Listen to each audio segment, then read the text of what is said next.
Break के बाद आपका स्वागत है। सीधा रुक करते हैं अंबुजा सीमेंट के मारवाड़ प्लांट के शुभारंभ कार्यक्रम का। मुख्यमंत्री क्या कुछ कह रहे हैं, जरा सुनिए। बाद में प्लांट लग पाया है और इसके लिए मैं अंबुजा प्लांट के तमाम मैनेजमेंट को धन्यवाद देना चाहूँगा कि वो जो संघर्ष लंबा चला उसमें उन्होंने हार नहीं मानी और लगे रहे कि किसी प्रकार से प्लांट लग के रहे। 2006 के अंदर मिस्टर कुलदीप रांकारी जब थे रिको के अंदर एमडी, तब एग्रीमेंट प्रॉब्लम आ जाती है। तो मुझे खुशी है कि तमाम समस्याओं का समाधान करके अच्छे माहौल के अंदर अंबुजा सीमेंट मैनेजमेंट ने ये कार्य संपन्न करने में 3,250 करोड़ का इन्वेस्टमेंट करके जिस रूप में ये प्लांट खड़ा किया गया है, जिसे 3 मिलियन टन प्रति वर्ष का उत्पादन होगा, इसके अंदर क्लिंकर और सीमेंट मिला करके मैं समझता हूँ बहुत बड़ी उपलब्धि है। और अभी तो जो कोरोना का माहौल चला है 1.5 साल से, उसके अंदर इस प्रकार से इन्वेस्टमेंट आना किसी राज्य में मैं समझता हूँ कि बड़ी उपलब्धि के रूप में माना जाता है, क्योंकि आज देश के अंदर सबसे बड़ा संकट है तो महंगाई के साथ में बेरोजगार का है, रोजगार का है। रोजगार के संकट की हम कल्पना नहीं कर सकते, क्योंकि चारों ओर जो है लॉकडाउन भी और कई जो समस्या आई है उसके कारण से आज मिडिल क्लास भी तकलीफ में है, इंडस्ट्री भी तकलीफ में है और गरीब आदमी की डेस्टिट्यूट की बहुत स्थिति अच्छी नहीं है। सरकारों ने अपने स्तर पर प्रयास किए, चाहे राज्य सरकार हो चाहे केंद्र हो, कि किस प्रकार से हम लोग सोशल सिक्योरिटी दे सकें, परंतु उसके बावजूद भी इतने बड़े मुल्क के अंदर हम सोच सकते हैं कि क्या स्थिति बनी होगी। इसलिए मुझे विशेष खुशी है कि अंबुजा ग्रुप ने इस काम को सफलता के साथ में संपन्न किया और आज के बाद में जब पूर्ण रूप से उत्पादन शुरू होगा तो हजारों कर्मचारियों को मैं समझता हूँ कि रोजगार मिलेगा। और इस बात की मुझे खुशी है कि राजस्थान देश का सबसे बड़ा सीमेंट उत्पादक राज्य बना हुआ। ये हमारे लिए गर्व की बात है कि पूरे राजस्थान देश का सबसे बड़ा सीमेंट उत्पादक राज्य है। करीब 24 मेजर सीमेंट प्लांट यहाँ पर हैं। हर साल 55 मिलियन टन सीमेंट का उत्पादन राजस्थान में होता है। उस कड़ी में आज अंबुजा सीमेंट का उत्पादन और आगे बढ़ेगा और जिस प्रकार से वादा किया है मैं समझता हूँ कि उससे मिस्टर मार्टिन क्रेंजर ने कहा कि हम राजस्थान में ऐसे सहयोग, सरकार के सहयोग से हम आगे भी अपने कार्य का विस्तार करेंगे राजस्थान के अंदर। उसके लिए मैं उनका शुक्रिया अदा करता हूँ कि उनके दिल में भाव है कि राजस्थान में और विस्तार की गुंजाइश भी है और इसी रूप में ये काम आगे बढ़ा रहे हैं। राजस्थान ने कई दृष्टिकोण से मैं समझता हूँ कि बुरा नहीं है इनका सोचना भी, क्योंकि एक तरफ तो होल्डसिम लिमिटेड अपना आप के अंदर जो स्विस मल्टीनेशनल कंपनी है और जिसका 70 देशों में काम है, चल रहा है, लगभग 70,000 कर्मचारी इसमें लगे हुए हैं और फोर्ब्स ग्लोबल रैंकिंग में भी 280वें स्थान पर है। मैंने सुना है कि 2 लाख करोड़ का सालाना टर्नओवर इसका है, जिसमें आप अंबुजा एसीसी के बारे में हिस्ट्री बताइए। 100 साल पहले प्लांट लखीरी में लगा, 100 साल पहले, वो भी इनके ग्रुप का एक हिस्सा है, उसे दिया गया है। हम चाहेंगे कि सरकार तो पूरा उनको सहयोग करेगी और उसी रूप में मुझे बताया गया कि अंबुजा सीमेंट के उत्पाद जो है अंबुजा प्लस, अंबुजा कुलवाल्स, अंबुजा कंपोसेम और अंबुजा कवच, इस प्रकार से ऐसी कंपनी का राजस्थान में कारोबार करना मैं समझता हूँ हमारे लिए भी सौभाग्य की बात है। और सबसे अच्छी बात है कि इस कंपनी की जो सोच है कि इन्होंने जिस प्रकार से ग्रीन प्लांट लगाया है, ये ग्रीन प्लांट लगाया है। आज की आवश्यकता है देश के अंदर, विश्व के अंदर, कि जो क्लाइमेट चेंज हो रहा है, हम देख रहे हैं पूरी दुनिया के अंदर कहीं बाढ़ आ रही है, कहीं सूखे पड़ रहे हैं, कहीं पहाड़ों पे खनन हो रहा है, पता नहीं क्या क्या हो रहा है। जो दृश्य आते हैं टीवी के अंदर, हमारे मुल्क में भी पूरा मानसून का मियार बदल गया है। कब आएगा कब नहीं आएगा,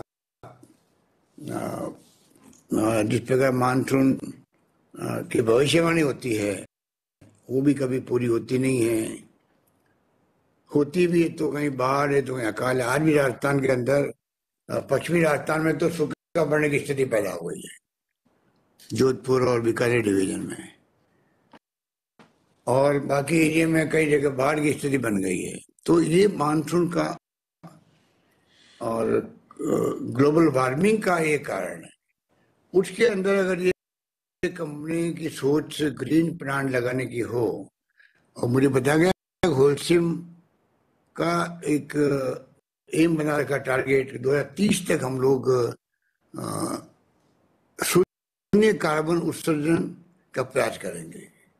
तो ये बहुत बड़ी सोच है, उसके लिए मैं इनको बधाई देता हूं कि इस सोच के साथ में काम कर रहे हैं।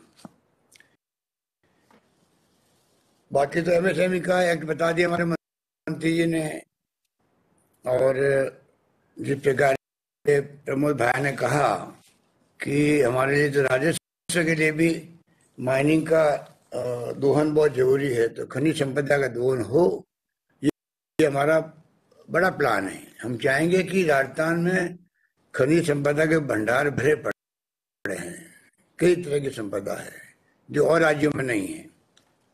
और भाई जी के नेतृत्व में जिस प्रकार से काम हो रहा है, मैं समझता हूं कि मिस्टर अनिल अग्रवाल जो वेदांता ग्रुप के चेयरमैन है, लंदन से आए थे, यहाँ मीटिंग ली उन्होंने हमारे साथ में, उन्होंने विश्वास दिलाया कि हम चाहेंगे राजस्थान में जो खनिज संपदा है उसका एक्सप्लोरेशन करने में किस प्रकार वो मदद कर सकते हैं, किस प्रकार से कंसल्टेंट को कांटेक्ट कर सकते हैं, किस प्रकार से आने वाले वक्त में खनिज संपदा का दोहन ढंग से हो सके, खनिज संपदा का दोहन वैज्ञानिक तरीके से हो, वो भी जरूरी है। साइंटिफिक वे से खनन होना और ऑर्डिनरी वे में खनन होने में फर्क होता है, तो वो काम भी वो करना चाहते हैं। पोटाश जैसा खनिज जो है सिर्फ हिंदुस्तान में, राजस्थान में ही है, हनुमानगढ़, बीकानेर, नागौर में, और आज पोटाश को इंपोर्ट करना पड़ता है, विदेशी मुद्रा जाती है क्योंकि खाद बनाने के लिए। तो अगर पोटाश यहाँ पर उसका ढंग से खनन हो एक्सप्लोर होने के बाद में, जिसके लिए एमओयू भी हम लोगों ने कर लिया भारत सरकार के पब्लिक अंडरटेकिंग के साथ में, तो मैं उम्मीद करता हूँ कि आने वाले वक्त में राजस्थान का भविष्य बहुत उज्जवल है।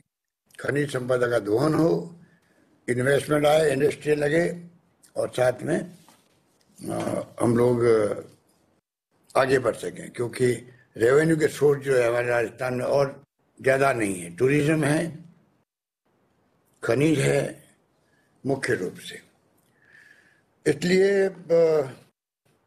और अब जो दिल्ली मुंबई फ्रेट कॉरिडोर बना है उसका 40% ज़्यादा एरिया राजस्थान होके जाता है, और लिए हैं बाद में और बढ़ाएंगे। अभी डीएमआईसी के माध्यम से कुसखेड़ा, भिवाड़ी, निमराना, एक तो ये लिया है, और जोधपुर पाली मारवाड़ वो लिया है। वैसे बाद में जयपुर, दौसा भी होगा, अजमेर किशनगढ़ भी होगा, राजसमंद भीलवाड़ा भी होगा।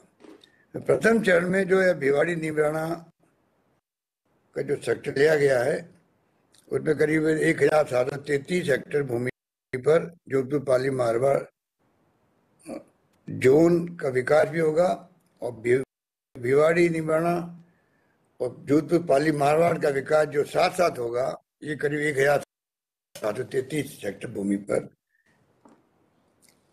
जब होगा तो मैं समझता हूँ कि इसका अपना महत्व होगा और समयबद्ध योजनाबद्ध तरीके से हम इस काम को आगे बढ़ाएंगे।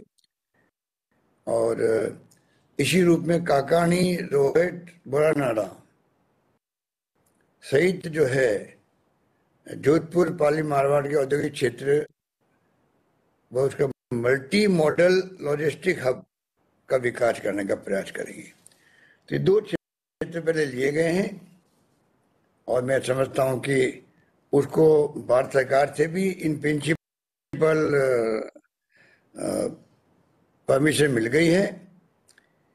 तीसरा मैं कहना चाहूंगा, राजस्थान में जो रिप्स की योजना हमारी है, राजस्थान इन्वेस्टमेंट प्रमोशन स्कीम्स, इसके माध्यम से जो मैन्युफैक्चरिंग व सर्विस सेक्टर में जो नया इन्वेस्टमेंट आता है उसमें 7 साल तक जो जीएसटी, स्टेट जीएसटी 100% पुनर्भरण होता है उसका, विद्युत कर, स्टैम्प ड्यूटी, मंडी शुल्क भी 100% की रियायत है। इसके कारण भी काफी लोग आकर्षित हो रहे हैं। और अभी जो हमने वन स्टॉप शॉप का जो प्रारंभ किया है सिंगल विंडो एक्ट के अंतर्गत, मैं समझता हूं कि अभी उसमें 102 आवेदन आए थे और board of investment promotion beep का जो गठन हुआ है 16,000 करोड़ से अधिक के प्रस्ताव हमने अभी मंजूर किए हैं। 16,000 करोड़ से अधिक के प्रस्ताव मंजूर किए, सारी उसमें प्रोविजन किए हुए हैं और रिको अपना काम बहुत ही खूबसूरती से कर रहा है राजस्थान के अंदर, जिसमें हर उपखंड पर किस प्रकार से वहाँ लोगों रोजगार मिले और वहाँ स्थानीय आवश्यकता के अनुसार वहाँ इंडस्ट्री डेवलप हो। इस प्रकार 93 औद्योगिक क्षेत्र बन चुके हैं और अब धीरे धीरे बाकी उपखंड पे भी रिको अपना जाल बनाएगा। रिफाइनरी का काम बहुत तेजी से चल रहा है। कोरोना के कारण से कुछ काम थोड़ा रुक गया था। रिफाइनरी आने से जो पेट्रोकेमिकल कॉम्प्लेक्स बन रहा साथ में, उसकी भी भारत सरकार ने इन प्रिंसिपल स्वीकार किया है। मैं उम्मीद करता हूं कि बहुत बड़े एरिया के अंदर प्लास्टिक आधारित उद्योग भी लगेंगे। इस प्रकार से इस मुबारक मौके पर मुझे खुशी है कि जिस प्रकार से भिवाड़ी का विकास करने का हमने तय किया हुआ है और उसी ढंग से हम लोग चाहते हैं कि अलग अलग एरिया का जो है एरिया फायदा मिलता है। ठीक है, एमएसएमई वालों को भी रिप्स का फायदा मिल रहा है, तो बड़े रूप में लोग आएंगे आगे, मैं उम्मीद करता हूँ। तो मुझे खुशी है कि आज अंबुजा ग्रुप के जो चेयरमैन पहले थे मिस्टर सुरेश नेवटिया, वो तो आज दुनिया में नहीं रहे, पर नेवटिया जी, सुरेश नेवटिया जी और सेक्सेरिया जी जो चेयरमैन आज है, इन दोनों से मेरा पिछले 30-35 साल से संबंध है और मैं बराबर इनके संपर्क में रहा हूँ 30-35 साल से। सुरेश नेवटिया जी बहुत ही फादरली फिगर थे जो चले गए दुनिया से, और सेक्रेटरी जी बड़े अच्छे इंसान हैं और आज वो चेयरमैन है। तो मुझे खुशी है कि आज अंबुजा सीमेंट की मारवाड़ सीमेंट प्लांट का उद्घाटन करने का मुझे सौभाग्य मिला, जिसके फादरली फिगर लोगों से मेरा संपर्क रहा है 30-35 साल से। इसलिए मुझे खुशी है कि आज इस काम को अपने संपन्न किया और मैं सरकार का पूरा सहयोग इस अंबुजा ग्रुप से तो रहेगा। राजस्थान में जो भी इन्वेस्टमेंट लेके आएंगे, इन्वेस्टमेंट करेंगे, उनको महसूस करवा देंगे राजस्थान आपका वेलकम कर रहा है, आपको सुविधाएं दे रहा है और आपको कोई अड़चन नहीं आएगी सरकारी स्तर पर। ये हम उनको विश्वास दिलाना चाहते हैं और इसीलिए हमने सिंगल विंडो एक्ट बनाने का प्रयास किया, वो हमारा पूरा कामयाब नहीं हुआ पिछली बार। इस बार उसमें और इम्प्रूवमेंट किए गए असेंबली के द्वारा। मैं उम्मीद करता हूं कि आने वाले वक्त में जो सिंगल शॉप बना है, वन स्टॉप शॉप, इसके माध्यम से अब जो अड़चनें आ रही थी वो भी दूर होगी और इन्वेस्टर राजस्थान में आएंगे, चाहे वो डोमेस्टिक हो चाहे वो फॉरेन एफडीआई वाले हो। तमाम लोगों को हम लोग चाहेंगे कि राजस्थान में बड़े रूप में आए और यहाँ पर अपना इन्वेस्टमेंट करें। यही बात कहता हुआ मैं तमाम आपके मैनेजमेंट को और जो हमारे नीरज अखोरी जी बैठे मेरे साथ में, इनको मैं कहना चाहूँगा आप अपने पूरे ग्रुप के लोगों को कन्वे करें कि सरकार का हमें पूरा सहयोग मिलेगा, हमें कोई दिक्कत नहीं है। यही बात कहता मैं अपनी बात समाप्त करता हूँ। धन्यवाद। जय हिंद। धन्यवाद।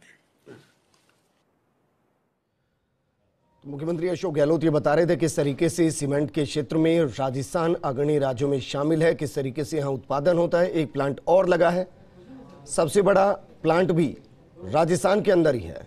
राजस्थान में 24 बड़े सीमेंट के प्लांट हैं और एक और प्लांट की शुरुआत हो रही है। वीडियो कॉन्फ्रेंसिंग के जरिए मुख्यमंत्री अशोक गहलोत इस कार्यक्रम से जुड़े हुए थे।